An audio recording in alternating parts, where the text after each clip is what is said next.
Thank you, Jordan, for introducing me. And thank you, everyone, for choosing to share this evening with me here in this beautiful hall. And at the beginning, I would like to thank my host, The Whole You, which is a beautiful name, which is a bit of a play on words, I realized, and also Seattle Dharma Friendship Foundation for really giving me this opportunity to have a chance to meet with the members of the local community. I remember Seattle quite well. I've been here several times with His Holiness as his interpreter. And the last time I was here was in 2008 for a series of very, very beautiful, but also quite culturally seminal, historic meetings known as the Seeds of Compassion. I particularly remember that beautiful, moving public event out in the open. We had some aeroplane flying around as well. It was a really beautiful event, very, very memorable. And since then, Seattle has come to associate in my mind with what I truly value, which is compassion. And also, I was very happy to find out that Seattle turned out to be the first city to sign on the Charter of Compassion, which Karen Armstrong, initiated. Karen, those who don't know Karen, she is a very famous British author, a former Catholic nun, just as I'm a former Tibetan monk. And Karen won the TED award, and the dream gift that the TED gave her was to create this Charter of Compassion.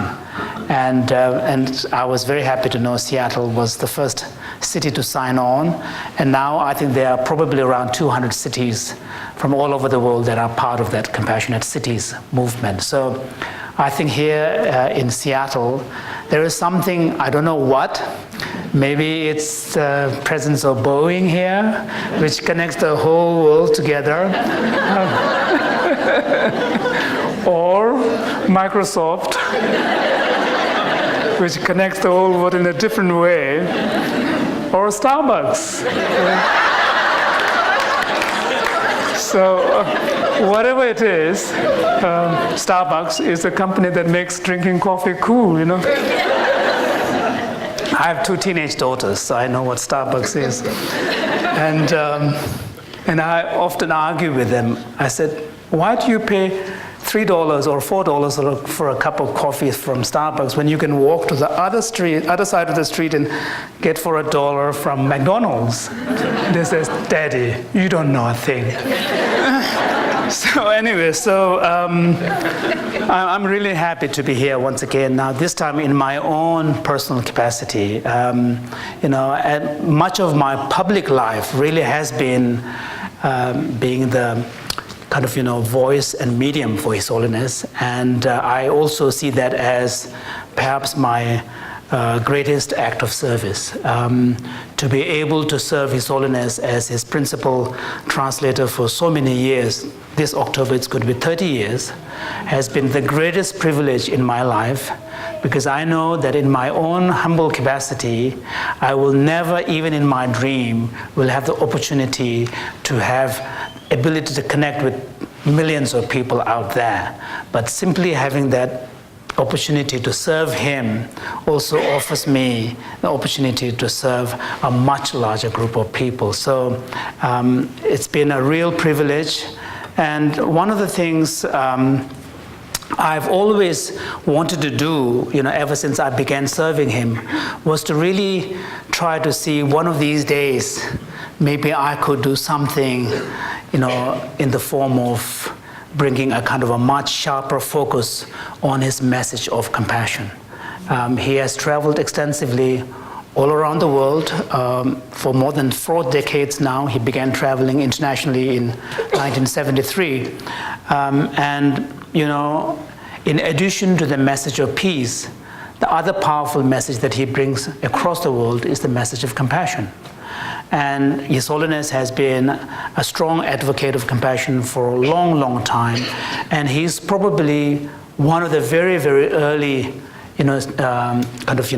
campaigners and promoters of compassion, if not the first one, who insist on making the point that compassion may have been historically promoted by religious institutions as part of religious values, but in itself, it is independent of religion.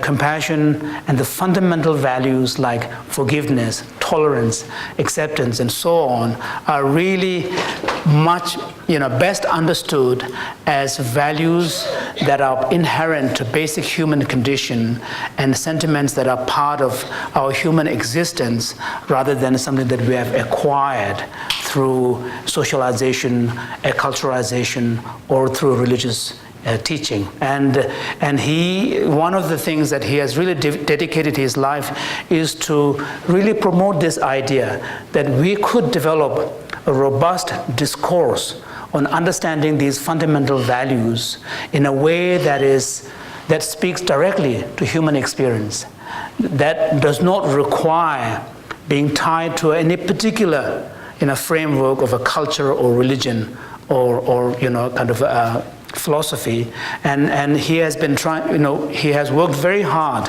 to really promote this idea and also to make the point that in fact, if you look at many ethical teachings of all the great religions, when it comes to actual prescription on what is a good life to lead, there is a striking convergence among all these great religious traditions. And if you look at what is the foundation that underpins all of these great ethical teachings of the world religions, we will recognize it is compassion. It may be presented and the language used may be slightly different. In some languages it will come up as a love, charity, or whatever, maybe compassion. But the point is, compassion is what underpins the ethical teachings of all the great religions. And his point is that must speak something very profoundly about the reality of compassion in our shared human experience.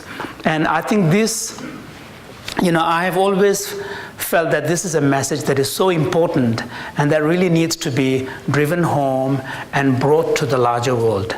And particularly in today's age, when we are increasingly living in a small world, it is sort of a cliche to say, the world is getting smaller and we are in a globalized world. It's a sort of a cliche, everybody knows.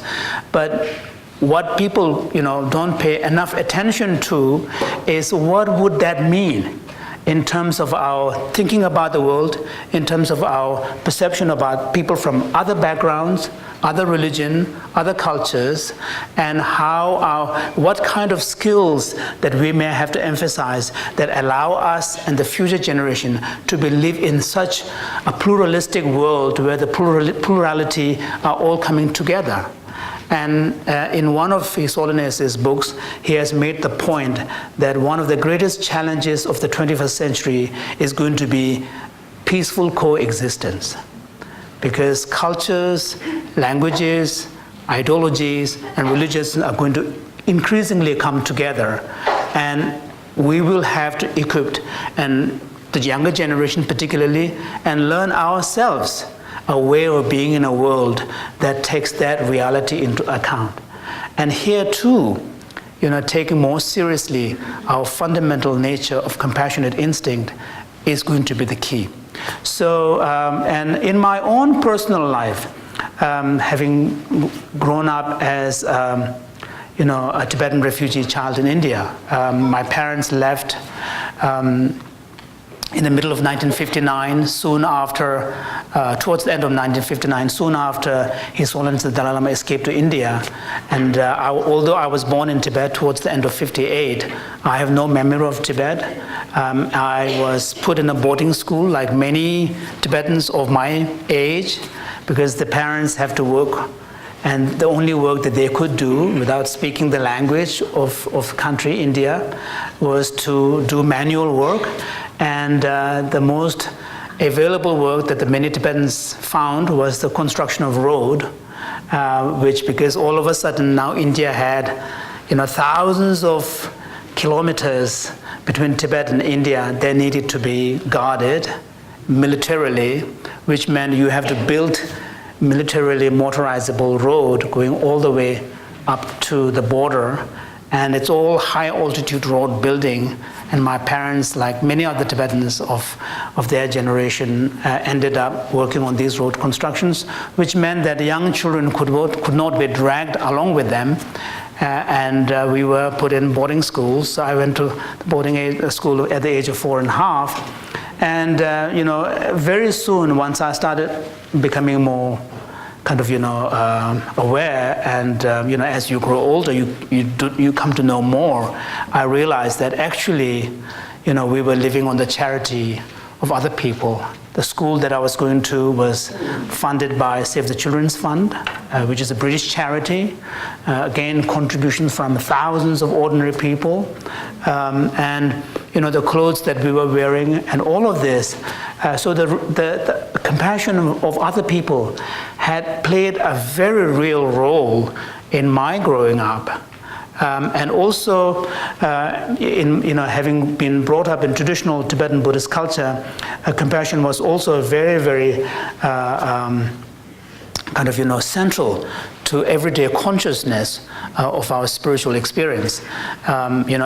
Those who have been to Tibet and Tibetan cultural area will know that a lot of Tibetans go around the temple, they turn this prayer wheel, and that prayer wheel is packed with hundreds of thousands of small prints of this mantra, Om Mani Padme Hum, which is a mantra of compassion.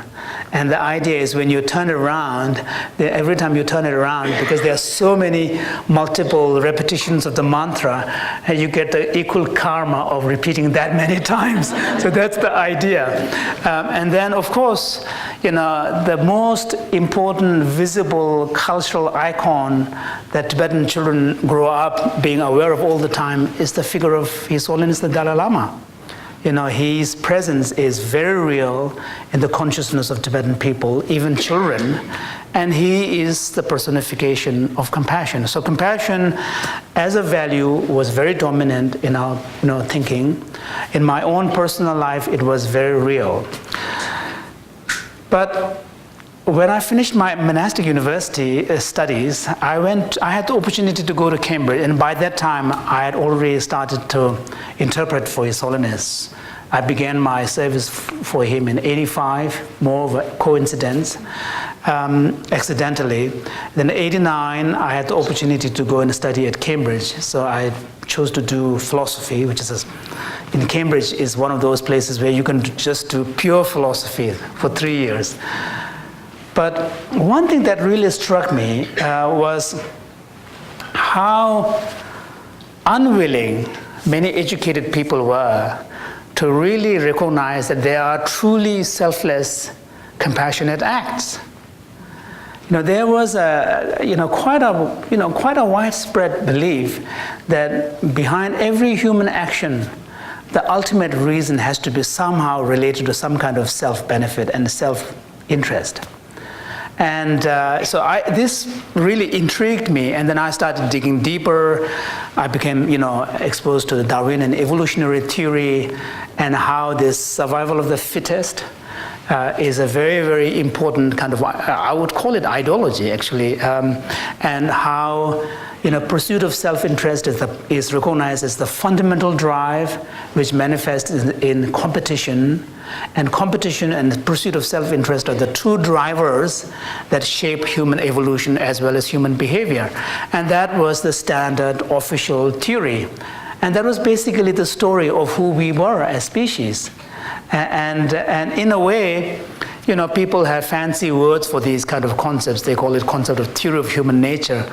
But in the end, when we are talking about theory of human nature, we're talking about the story we tell about ourselves.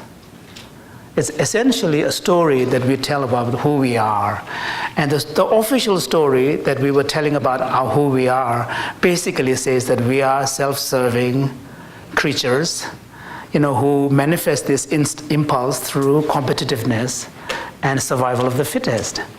And in fact, there is a very, very famous saying, actually quite a notorious saying by an American biologist who said, scratch an altruist and watch a hypocrite bleed.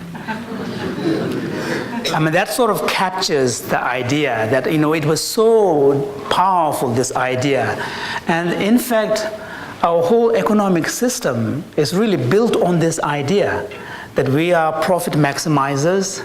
We, in any given situation, we will make a rational choice where we will make the decision where we have the most amount of gain. And this was the classic economic theory's model of who we are as economic agents. The whole system was built. Now, in this kind of picture of who we are as human beings, then you have a real problem dealing with our impulses like kindness, our impulses like altruistic behavior or compassion. So what do?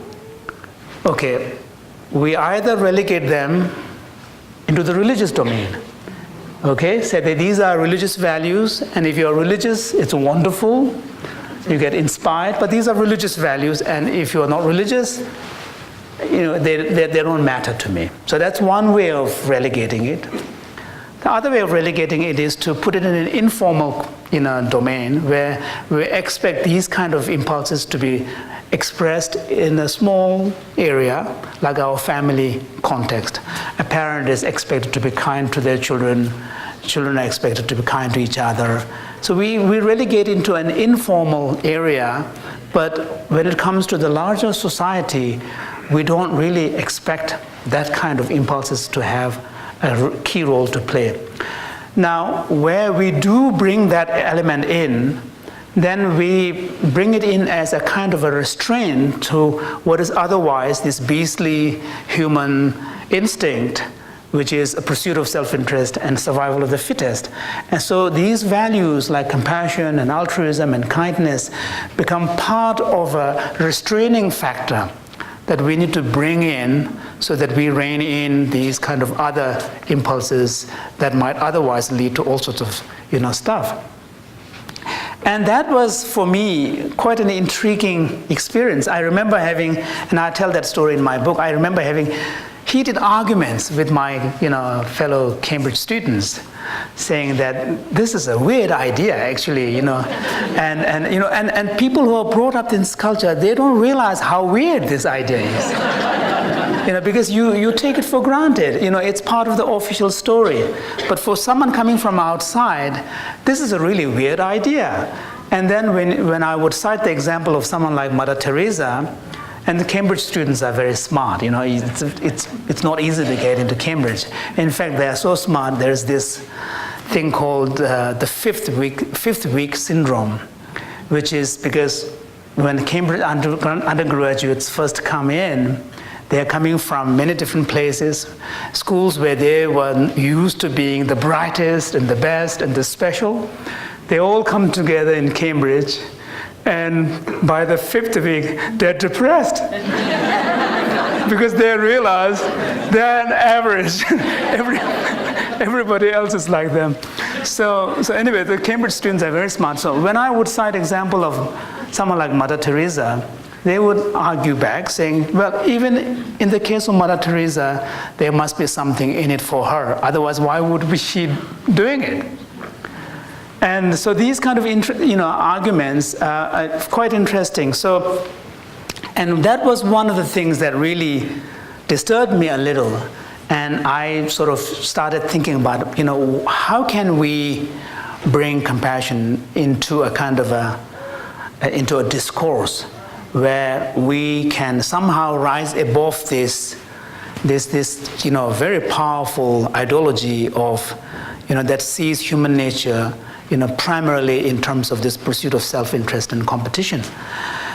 And so that was one interesting sort of idea behind in my mind. But one of the very exciting thing about our time now is that official story is now being challenged.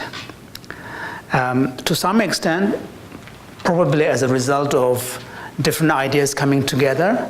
Those who are familiar will know that increasingly group of scientists and Buddhist scholars engage in ongoing conversations, really kind of challenging each other's assumptions and exploring ways in which the two investigative traditions can come together and develop techniques and practices that could be beneficial to the world.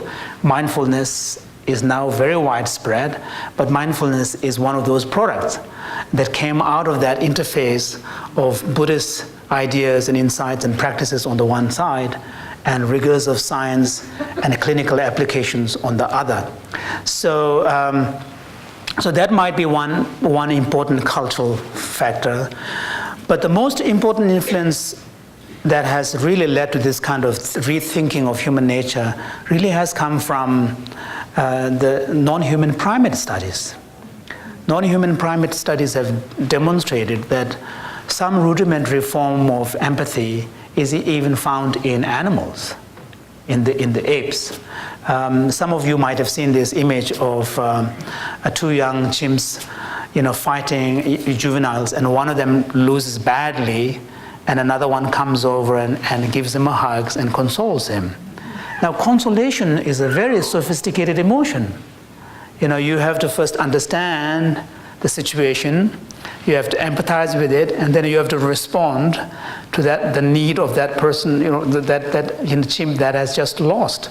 So these kind of research are pointing up kind of important questions, that if impulses like these are found in animals, then why not in human beings as a natural impulses? And then a lot of work has really come from a child developmental psychologist, where they try to discern how far into early childhood that we can see instinctive, natural helping behavior on the part of the children. There is a wonderful series of experiments done by two German scientists from Max Planck Institute. If you get a chance, watch them on the net. Actually, the experiments are very clever. One of them involves a grown-up, drying clothes by putting a clothespin, and then accidentally drops one of them and pretends can't reach. And then a child about 14 months old, immediately gets up, first watches, and then immediately gets up and picks it up and gives it back. There's another scene where a grown-up is taking a stack of magazines and trying to put it in a cupboard, and then bends down, but because his hand is full, can't open the door, and child comes and opens the door and understands. So and it turns out they do this kind of helping behavior instinctively, without being asked. And in fact, when they were given rewards, it turns out to be counterproductive, because then in future they are less likely to do that. And it's an interesting, there's something here for the parents, to remember, because I know in the West it's kind of quite normal for parents to ask children to do the chores and pay them. It's almost like a kind of a bribery, in fact. And fortunately, my wife and I, we right from the beginning, we said, no money for chores, They will get their weekly allowances, but it's not directly tied to anything that they have to do for the home. But the chores are chores they have to do.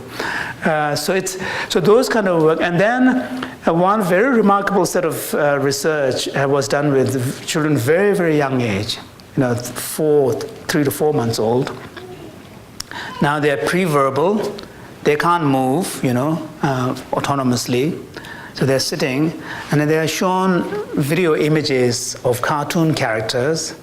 They're like kind of round and squares and triangles, but they are animated so that their eyes and mouth, so that children can recognize they are almost like kind of sentient beings.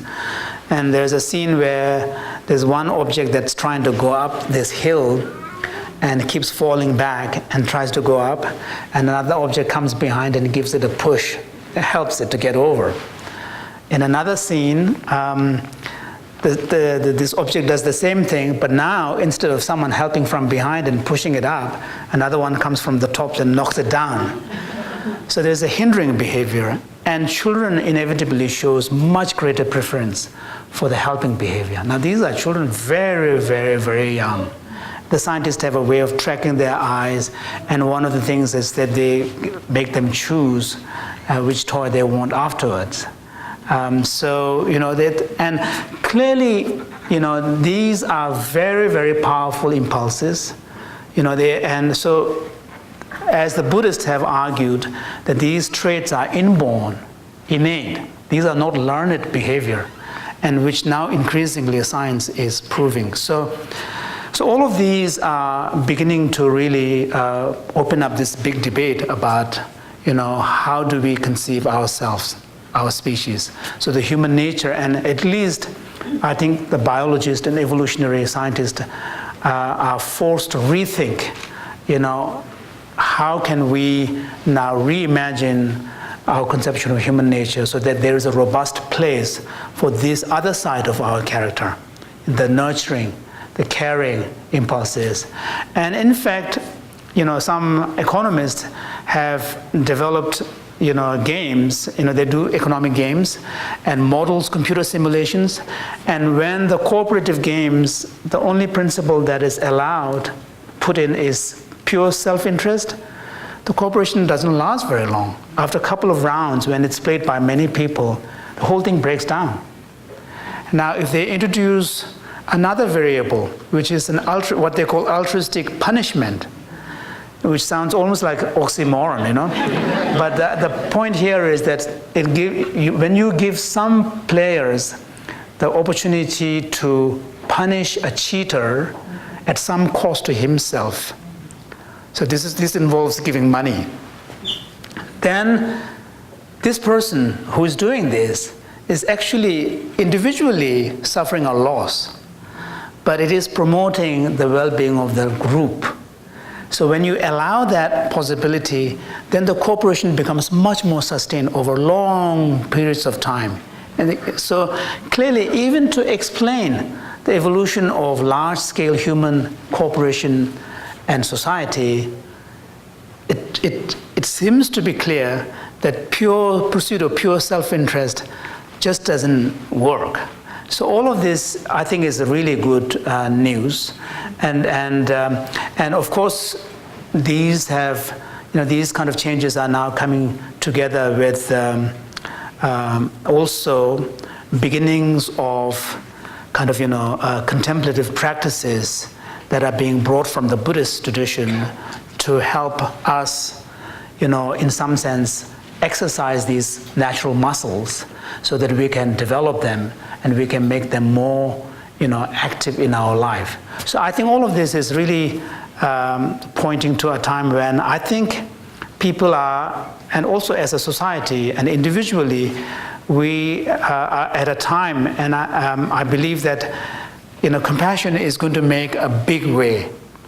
You know, compassion is going to come in a big way into society, because there is, first of all, there is the need, and then secondly, there is the science that is coming up, and thirdly, I think people are beginning to learn that qualities like compassion and so on, and kindness, although have been promoted by religions, they are in themselves very basic, fundamental human qualities. And to be human is to be able to express those kind of parts of ourselves. I think those kind of things are beginning to figure in people's consciousness. And my book is primarily aimed at making those kind of points. And one of the, and I see this larger compassion kind of revolution as part of this bigger movement that we see today of mindfulness movement. You know, we see mindfulness in the healthcare, now increasingly in the education domain, well-being, and so on and so forth, now in management as well. So I think there is this, you know, a much larger public receptivity to these kind of ideas where, and the beauty of these kind of ideas like compassion and mindfulness is that it actually empowers us as individuals, where we can do something about our own mental processes. So, you know, mindfulness movement and increasingly the compassion practice movement does not leave when it comes to empowerment of our own mental life to some group of experts in white coats. Because a lot of the discoveries that we make from neuroscience has to do with the brain. And what you see in brain, the discoveries are fascinating. But in the end, that knowledge can only be used by an expert in a white coat, who has certain profession and who has the expertise to read whatever the brain scanner's result is and tell you what it is. Whereas when we look at it from the mindfulness and compassion angle, then we are looking at it from the first person experience angle. And when we are able to do this, then we are able to empower the individual, himself or herself, where he or she learns to do something that by himself or herself.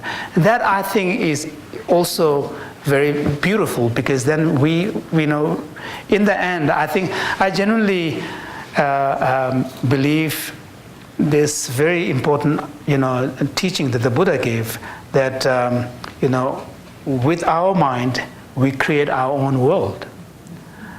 And in a sense, what Buddha is saying is that we may be all living in a very, similar physical environment, the same world, but each of us, because the way we see the world, the attitudes that we bring, the values that we bring into our life, each of us experiences the world differently. And that, I think, is a fundamental insight. And mindfulness movement and compassion movement really enables us to take that insight seriously so that we can choose to live in a particular way. Now, more specifically, if you think about compassion, the beauty of compassion compared to mindfulness is the compassion is very natural. Mindfulness takes a time. You have to cultivate it. We are not naturally mindful creatures. We are not naturally, we don't have the natural capacity to be able to focus single-pointedly on a prolonged period of time.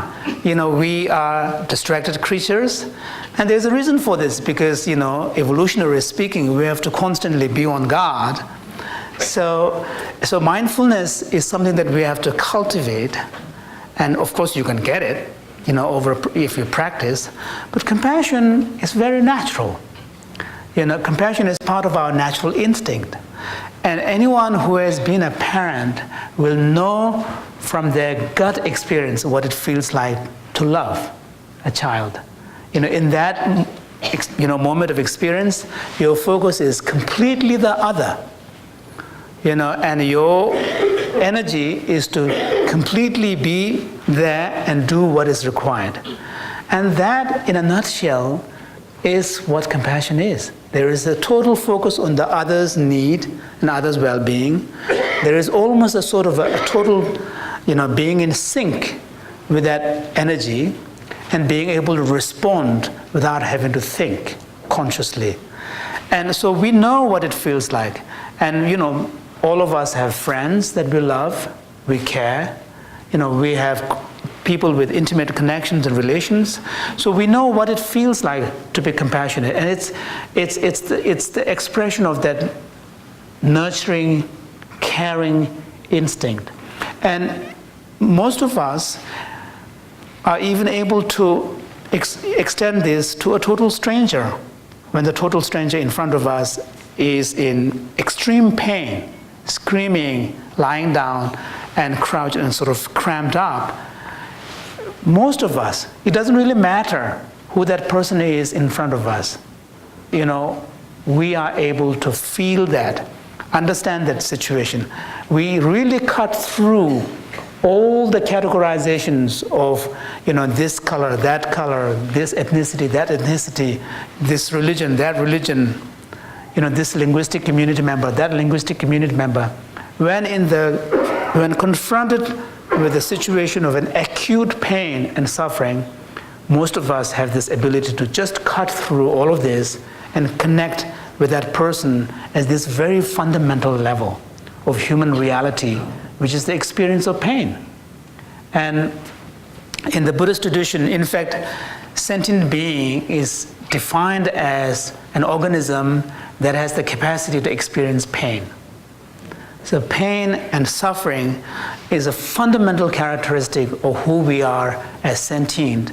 And because it's so fundamental, when we perceive someone in front of us in such pain, we immediately identify with that situation in front of us. That is compassion. This is what we have. But most of us in our day-to-day life don't tap into it enough. We reserve it to a very small group of people on a day-to-day basis. Once in a while, through the cracks, it comes out when there is a stranger who is in really bad pain. That's about it. We leave our compassionate, the capacity more at the level of a response that is triggered by some situation, and we wait for the situation. And evolutionarily speaking, maybe that is the purpose. There's a strong emotional component, but the point I'm trying to make here is that we can do something so that we actually tap into this part of our side and try to live our life more from that place. Because compassion has a very strong emotional component, and therefore it is part of our motivation system. When we act out of kindness to help the person in front of us who is screaming, it is our compassion that motivates us. When we hit someone out of anger because we feel unfairly treated, or we feel kind of triggered, it's the anger that is the motivation. There might be some other underlying reason, but it is the immediate anger that motivates us. So emotions are very powerful motivating factors, and if we can somehow bring compassion as part of our motivation system, it really will change a lot. So now the question is, why don't we do this more? And here, my book is called A Fearless Heart. The sad thing is, we bring a lot of resistance into our expression of our natural compassion. Fear, pride comes in the way, but often fear. And the fear, because, many of us worry that if we are too compassionate, people will take us for being weak. People will take advantage of us. They will think of us as pushover. So we bring these kind of fear that sort of pulls us back. Sometimes parents also bring fear by worrying about, if I'm kind to my child, if I'm too compassionate, then I might spoil my child. My child might become too dependent on me. They need to build character and the strength. So then we pull back. Sometimes we also worry that, and this is particularly in the West, because in the West there is a long history of thinking about emotions and reasons, rationality and emotion, as somehow two conflicting parts of our psyche, constantly at odds with each other. And we tend to relegate compassion to the emotion, kind of family. That people worry that if I allow myself to be too kind, and if I allow myself to express that more compassionate part of me, then maybe my rationality and my kind of reasoning part and critical thinking and toughness, that part might get sort of, undermined. And then, I may not be so successful in life. So we bring these kind of fear, and it's understandable, partly because the society that we are living in is a highly competitive society. Some element of competition I don't think is unavoidable, because in any society, as human beings, so long as you are part of a community, some element of comparing ourselves with others and some element of competition, I don't think is avoidable. And in fact, progress in a society probably presupposes there is some element of competition. But the kind of competition that we are in contemporary society is relentless. And we get into this, some people even call it rat race, and it is very apt description. We get into this from a very early stage, when my children were going to school and from the grade 1, which is age 6, every time there was an evaluation, it sort of pained me actually, because, I kept worrying about what is all this judgment, evaluation and cross comparison is doing to the soul of my kid, So we bring up our children in this highly competitive, in a way where they're constantly evaluated, constantly judged, and also parents subconsciously, somehow give the message that when our children were successful in academic performance or music or some sports or whatever, because we are so happy, we show our joy, it sort of plays a strange game where it reinforces the child's internalization of their worth contingent upon some kind of success. And that, I think, is very, very characteristic of contemporary society. If you compare contemporary society's kind of sense of self-worth with someone coming from a traditional society, it's very different. I had the good fortune of growing up in a traditional Tibetan society, although it was a refugee community. On the material front, of course, it was very, very basic. But on the emotional front, even though I was taken away from my family life, put into boarding school, I should come out damaged, actually, at the age of 4.5, thrown into a boarding school. But I actually feel grateful that I had the chance to grow up in traditional Tibetan society, where each child, somehow learns to develop an intrinsic sense of worth. Now, I'm now beginning to realize how precious gift that is. It is, your sense of worth of who you are is not contingent upon, whether you get the top grade or whether you come first in a race or, of course, when we come first, we are going to be elated because that's the competition. You gain the results, you win, you enjoy it, but somehow that doesn't seem to be connected to the sense of worth we learn to, internalize as children. But in the West, in contemporary society, this is a huge challenge. And so they, when I developed the Stanford compassion training, that was one area that I was actually, found a huge challenge. The first kind of, a prototype of the program was offered at Stanford undergraduates, and the initial program was modeled on the traditional Tibetan, development sequence. And we start with basic mindfulness and breathing and calming the mind and focusing kind of practices, and then we immediately move to self-compassion, and then expand the circle to include a loved one, then a stranger, and then a difficult person, and then everybody. That was the traditional kind of sequence, but that did not work. It was most students just couldn't proceed beyond the self-compassion. They found it too challenging, and many students even have almost instinctively aversive reaction to listening to phrases like, may I find peace, may I be happy, may I have joy in my life. They had almost like an aversive reaction, so we had to completely change that sequence.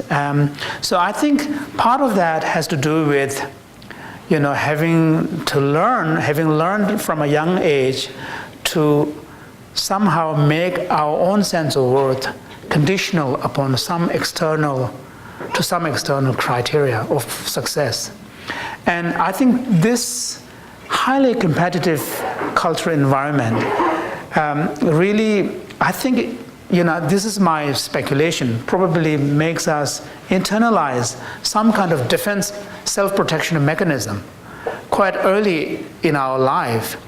where we learn to be quite harsh on ourselves. Many people, particularly in the West,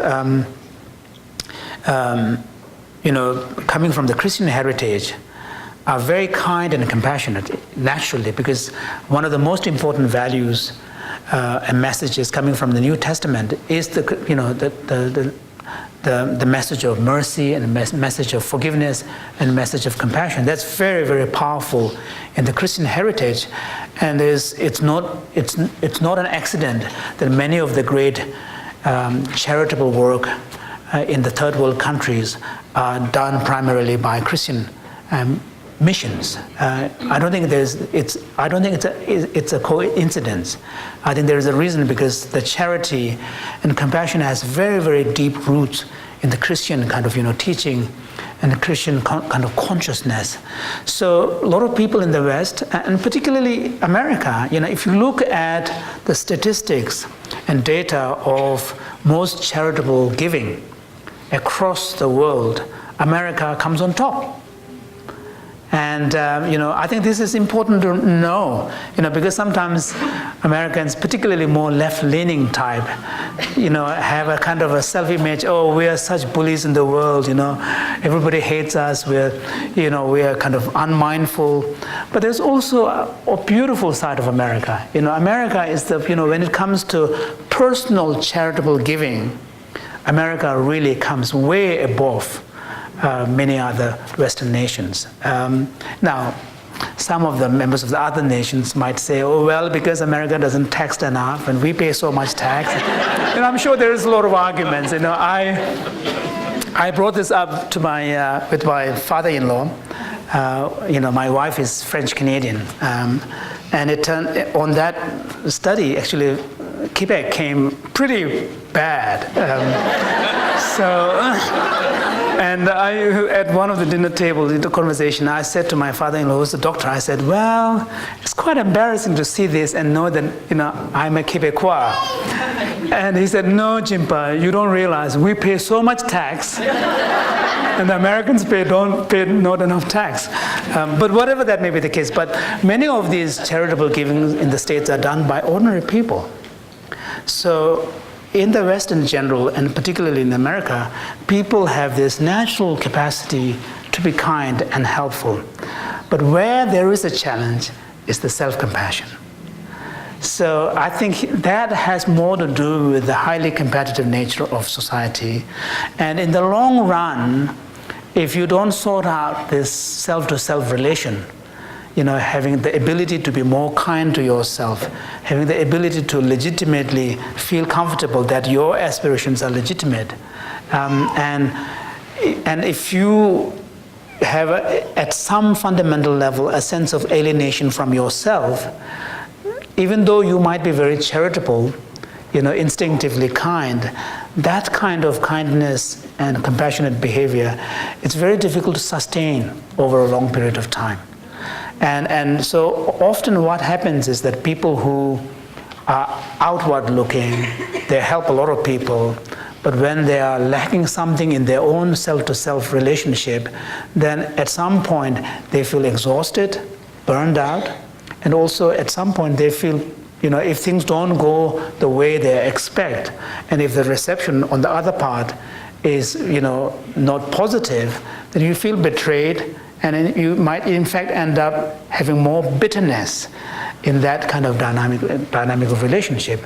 So in all of this, I think self-compassion really is, crucial. So I think here, again, it's a question of, learning to be more aware, how you behave with yourself. For example, when you confront with a disappointment, a failure, initially it's very difficult to catch yourself, because to be able to catch yourself in the moment presupposes you have some ability to reflect.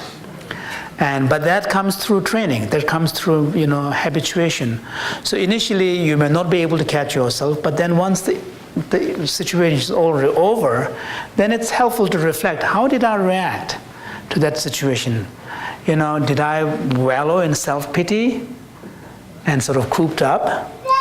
Or did I react with anger, saying that, blame it on everybody else, that the whole world is unfair to me and all of that?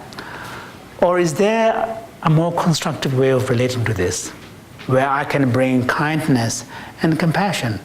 So if you do that, it's a way of reappraising the situation. And if you are able to do that, rehearse that more and more, gradually, the gap between the actual experience where you react and where you are able to bring this more reflective approach will become narrower and narrower and narrower. And at one point, you will be able to recall. And this is, in fact, in the traditional Buddhist context, that was the role of mindfulness. Mindfulness, in the traditional context, has a connotation of recalling, remembering. And what do we remember? The precepts. This is coming in, of course, in the monastic tradition. Monks take precepts, and you familiarize with the precepts on a daily basis. So when you're confronted with a challenging situation which can, challenge your, commitment to the precepts, you recall the precepts that you have so that it acts as a restraint.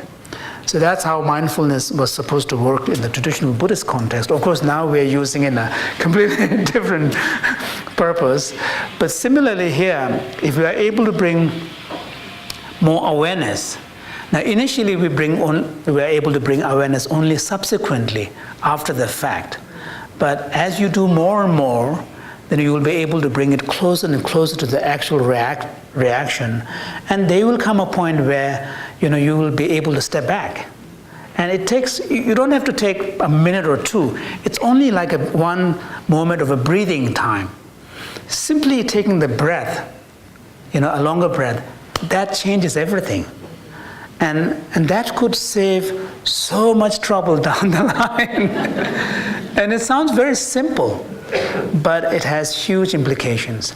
And if you're able to not only restrain, but also bring a more proactive approach, where instead of, bringing your normal pattern of negative reactivity, if you're able to bring proactive compassion, kindness, then not only are you able to restrain, but you're also able to, relearn the way you, respond to a situation.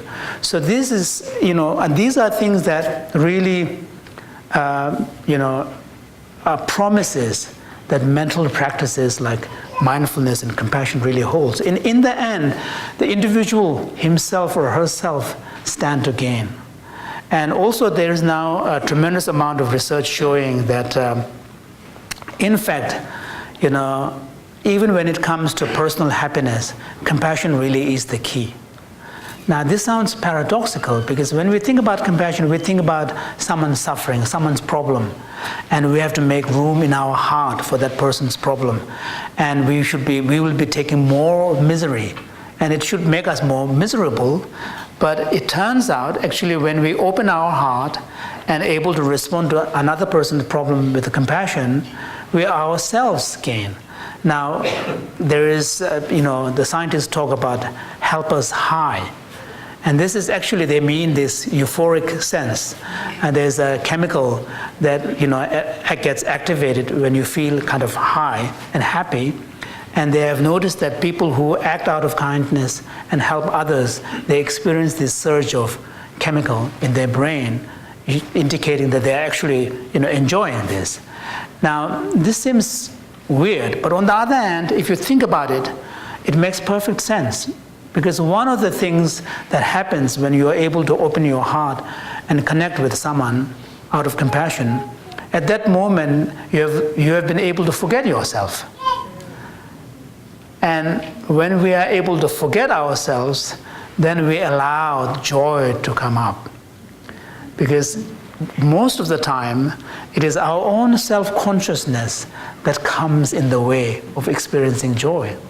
Now, many of us will know that, for example, if we are going to a party where there's a lot of people that we don't know, the moment we are self-conscious, we become very uncomfortable.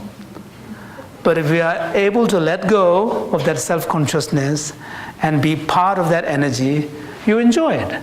So we know that, and so if you step back and think about all the happiest moments you have in your memory, I bet you the common denominator in all of these is the ability to forget yourself.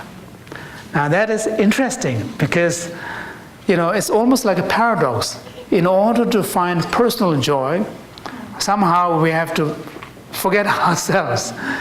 And so that's, I think, another important thing about compassion that the scientists are beginning to discover is that compassion is probably one of the most effective buffer against the problem of loneliness.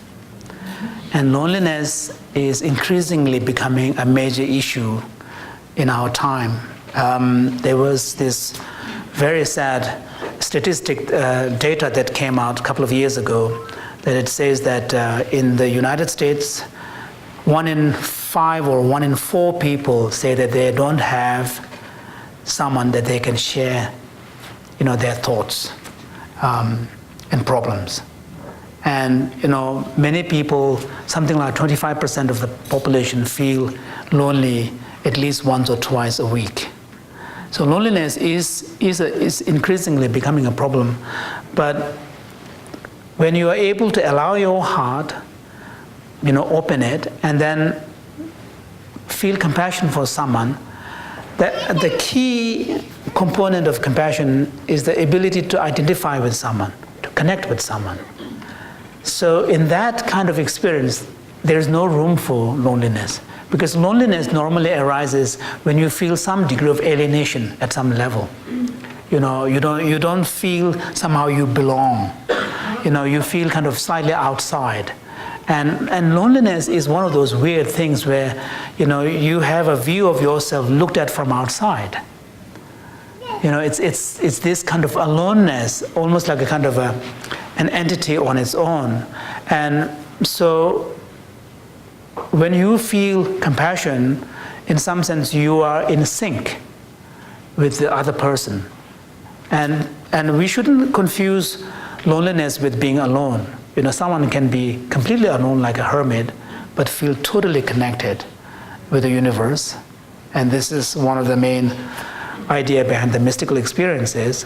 But someone could be in the midst of a crowd, in a very large family, but feel deeply, deeply lonely. So loneliness is actually a state of mind. And here too, compassion is really a powerful factor. And finally, I think one of the most important gifts that compassion gives us is that it gives us a sense of purpose. When you feel compassion, you act out of your compassionate heart, kindly to help someone. At that moment, you feel useful. And there is nothing like feeling that you matter. This is very important. That's why, people who retire sometimes go through a very difficult time because they're used to being so important and they're, used to being matter, but then all of a sudden you are in a situation where you no longer matter that much, and it freaks you out. So, but compassion offers us, each of us, the opportunity to really make our life meaningful and purposeful. And it turns out that having a sense of purpose is one of the most important, factors for happiness. And also, it is associated with longevity. So compassion has all of these wonderful qualities, but also compassion arises when we are able to identify with someone. And here, it turns out that it's not that difficult to identify with someone. Maybe when you think of, two opposing tribes and the opposite members of one tribe, sometimes they're very difficult to see the members of the other tribe as fellow human beings. So because there is us versus them, and this tribalism is very strong in us. And sometimes in order to feel very strongly for your own community, it involves, making this distinction. But on the other hand, it turns out that being able to identify with someone isn't that difficult. There is this amazing study that was done, experiment, where, participants were brought in. and they were sitting in front of two computers, monitors. They could see each other, and they have to put on a headphone and listen to a music. And in one group, they were listening to the same music at the same speed, and they were asked to tap their fingers to the rhythm. So they were tapping the fingers to the rhythm, listening to the music, but in one group, because they were listening to the same music at the same time, they were tapping in synchrony. In another group, they were listening to different musics, so they were tapping their fingers, but they were tapping not in synchrony. Now that was the experiment, and then after that, they were given an opportunity where one of the partners could see his or her partner being unfairly penalized for doing something which they haven't done. And then how does this partner react?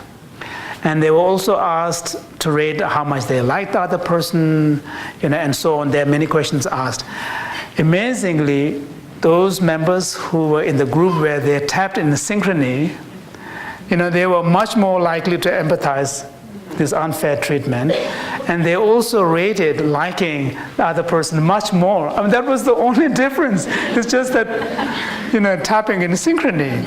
So and if you ask these individuals, they probably wouldn't be conscious that this was what was making them feel more inclined to like the other person, but simply because they did something together. That commonality and perception of that commonality really change the way they felt about this other person. And this, I think, is a, it seems like a kind of, a slightly trivial discovery, but I think it's a very important discovery for understanding how compassion works.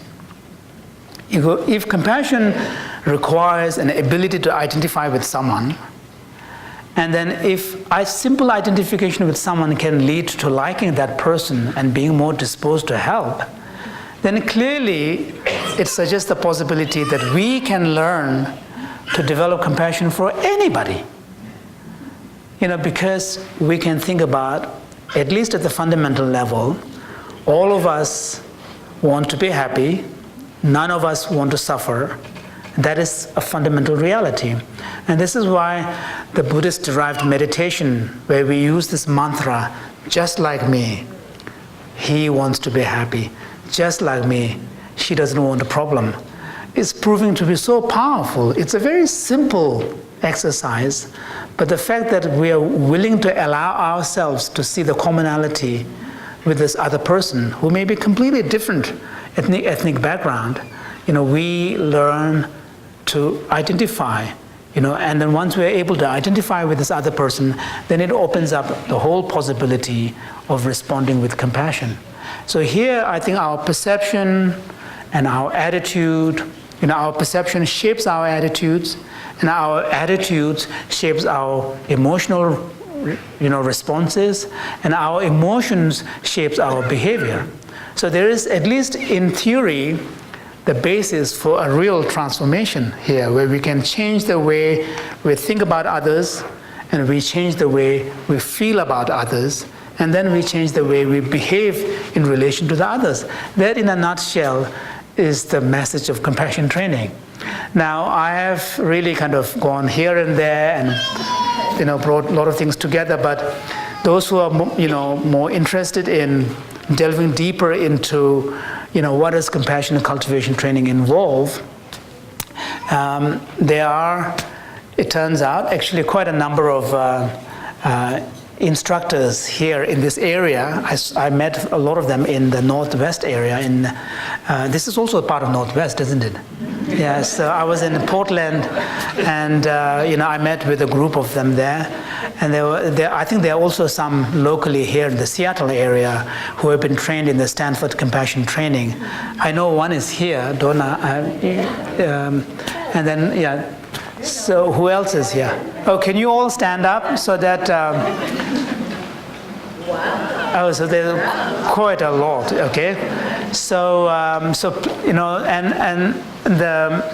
All the information are on the Stanford Compassion Center's website. Stanford Compassion Center is CCARE, but if you don't remember that, just Google Stanford Compassion on Compassion and Stanford. Then the CCARE website will pop up. And CCARE website has a whole section on compassion cultivation training that I helped to develop. And these instructors are really trained to be able to deliver this 8-week course, which is a much more comprehensive, integrated training. And I think in the end,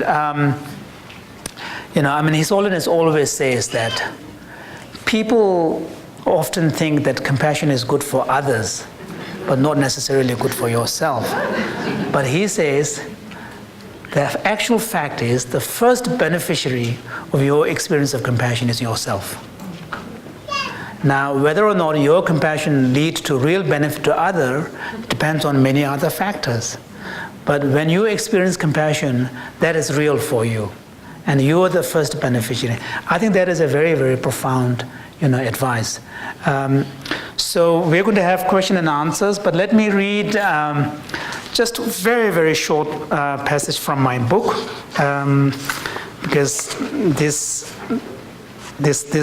talk is part of a larger kind of book tour I'm doing to promote my book, because and this is in fact the first time I've written a book like this for general readership, and I've had the privilege to serve His Holiness and assist him on many of his books, but and then I've written my own books, but those tend to be very specialized. But this is really the first time that so let me just read a very, very short passage from here. When we look, we can always find opportunities to express our compassionate side through kindness in our everyday life. The question is not whether I'm compassionate. Rather, the question is, will I make the choice to express the more compassionate part of me? Whether we live our lives with compassion, whether we relate to ourselves, others, and the world around us from a place of compassion, understanding, and kindness is up to us. To me, this is also the most important spiritual question of human existence. Thank you.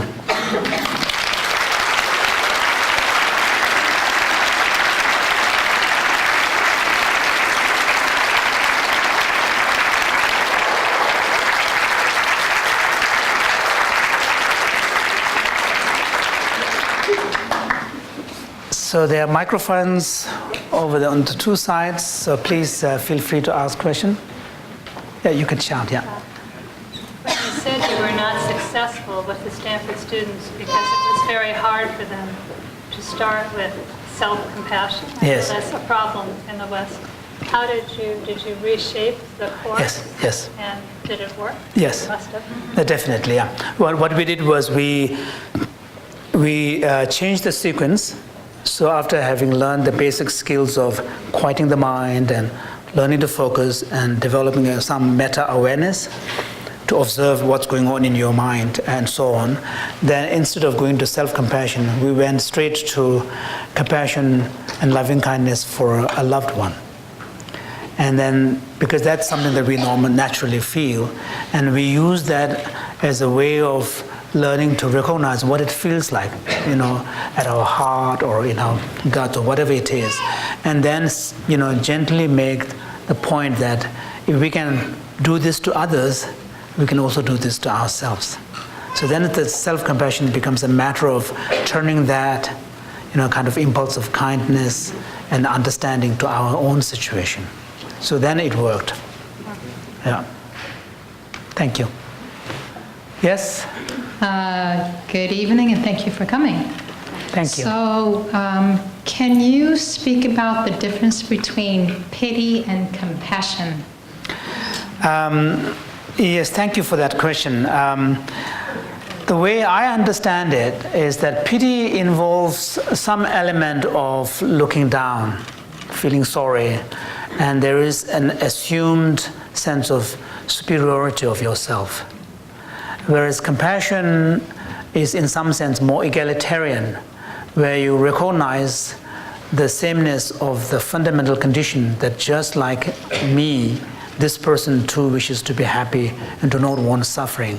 So there isn't that looking down. There isn't that sense of superiority on your part. So that's the difference. But maybe that's the difference that we are now bringing in. But initially, whether pity has this element of looking down, we don't know. Thank you. Can I ask a follow-up? Sure. Follow-up is, even with having said that, how does a person and within themselves start differentiating the difference? Because just thinking about, some of the things that I've seen or maybe even experienced, people may come from a place of they think is compassion, but it's actually self-pity. Sure. And then they have that, what I call flavor of the month. Yes. Like, this is the cause that we're going to help, other people are going to help this month and then this year. So you kind of get this whole sort of wavering kind of thing. Sure. Yeah, thanks. I think in the personal experience, I've, like I'm sure most of us here, I've experienced self-pity myself. But I think if you look at it from one's own personal experience, when you experience self-pity as opposed to self-compassion, I think in that moment there's a kind of a narrowness, and also there's a kind of a sense of being down, kind of oppressed. So self-pity, first of all, the focus becomes very narrow, and in experience of self-pity there's no room for others. And also there is a feeling of being really down, kind of, you feel weighed down. Whereas when you feel genuine self-compassion, there isn't that feeling of being oppressed and, put down. And also there is room for others. Because in self-compassion, we are recognizing that we are just like someone else. But we care for our own pain and our own situation. So qualitatively, they feel completely different. They may seem like similar. So if that, does that explain? Yeah, and I actually meant to use the word pity. I think I used the word self. Okay. Pity. I Yes. meant to use the word when you pity others as Yes. opposed to having compassion for others. Sure. But here I think the main thing is that when you have pity, there's a slight sense of superiority. That's probably the difference, yeah. Thank you. Yes? So if we're the first beneficiary of compassion, are we not led back to the idea that we only do things in our self-interest? Good question. That's a very good question. And thank you for bringing this back. Now, I think here we need to make a distinction between what is the actual motivation and what is a byproduct. I think when we act out of genuine compassion, the science says, and then also the Buddhist tradition agrees, that the person himself or herself experiences a sense of expansiveness, and in some degrees kind of joy as well. But that is a byproduct. That is not the reason why the person did the act.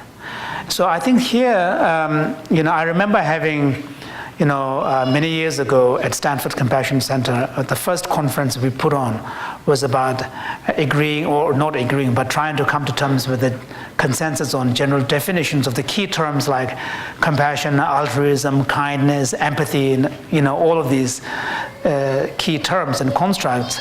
And I remember having arguments with some of the evolutionary theorists as well as economists who were there, trying to make this distinction. When we talk about motivation and intention of a person, of a particular act, in most cases we are talking about the person, the reason why he does it is the motivation. Intention is the conscious intent of the person. Now, in genuine compassionate act, neither in the conscious intent nor in the underlying motivation there is anything to do with the self. The ultimate goal of that person is the well-being of this person in front of you. Now, if it leads to greater joy and sense of purpose, that is a byproduct. So I don't think we should conflate the two. And in the past, these two have been conflated. Thank you. So in a sense, I said that in my book, that my Cambridge, fellow students were right. There was something in it for Mother Teresa, but that was not the reason why she was doing it. Yeah. Yes? You talked a bunch about compassion kind of as a value gaining ground globally and how it's sort of becoming more of an accepted thing in Western culture. And I was wondering, what do you see as the next steps really in terms of how it could gain more ground and how this kind of, it would be like a tipping point to have it be a more accepted value in such a me culture? Yes. Thank you. Thank you for that question. I think, it sounds kind of, well, not paradoxical. Yeah, it is kind of paradoxical. I think probably just as mindfulness started to be accepted widely when people became aware of the beneficial effects of mindfulness, which is a sort of a self-interest motivation, similarly, I think they will be, as science of compassion shows that compassion is actually really good for you, and then, it leads to all these benefits and so on, I think there will be a greater propensity on the part of many people to think about it, and I think that probably, that's kind of paradox.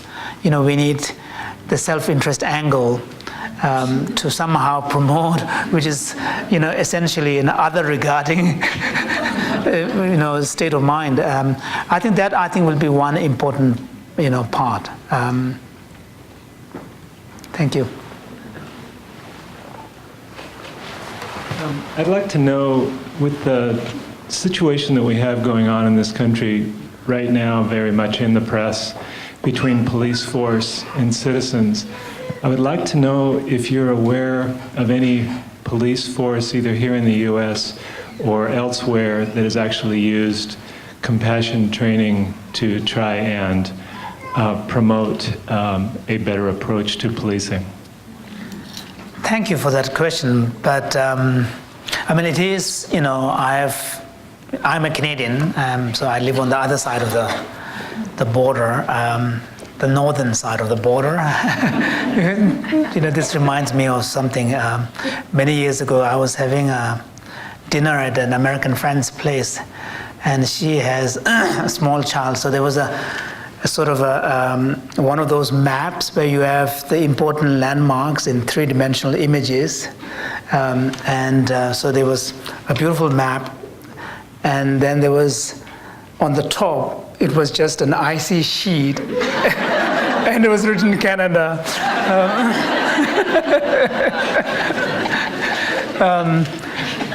I have sort of, of course, been following the news and what has happened in Ferguson, Missouri, and now with Baltimore. It's very, very painful to watch the news unfold, and very understandable, but also quite unacceptable level of violence in the part of the response to the police and all of this. But I don't know of any program that actually aims to bring this. I think at some point something like compassion training, not necessarily the CCT Stanford version, which is quite intensive, but some kind of sensitization of how a particular sector of the American society views police and figures of authority of that nature representing the law. I think is a very basic training that needs to be done.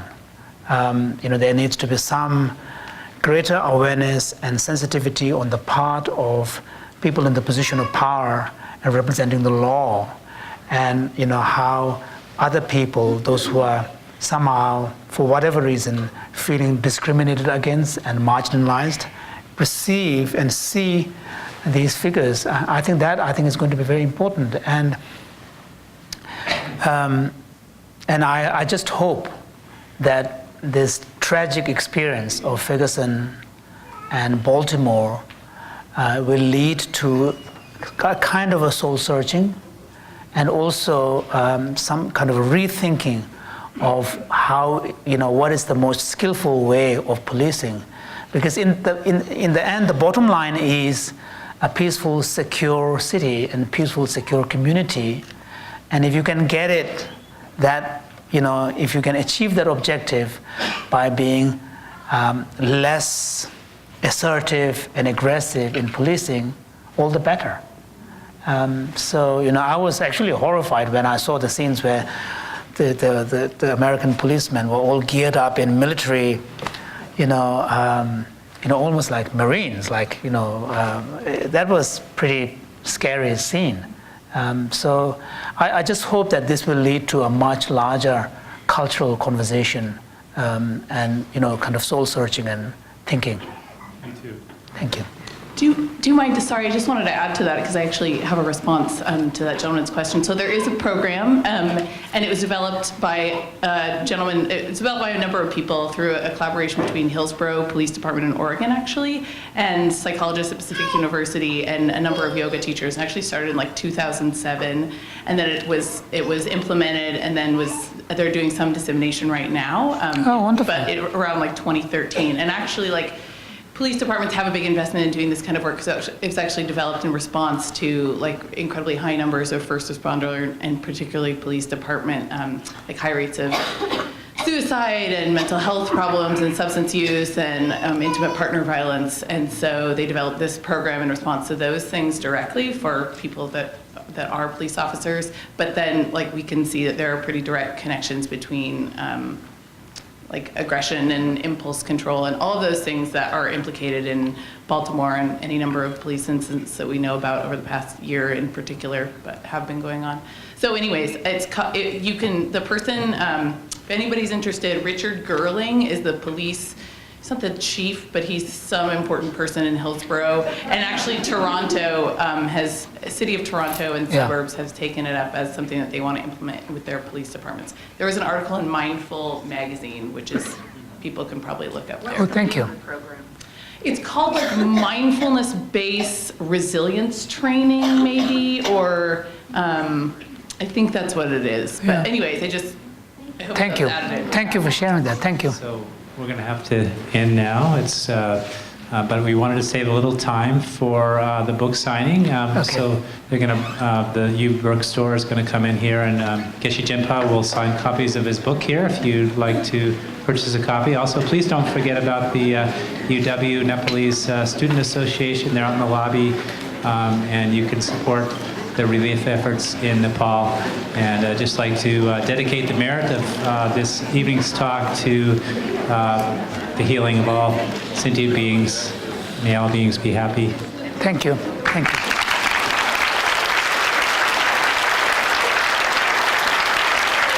Thank you. Thank you.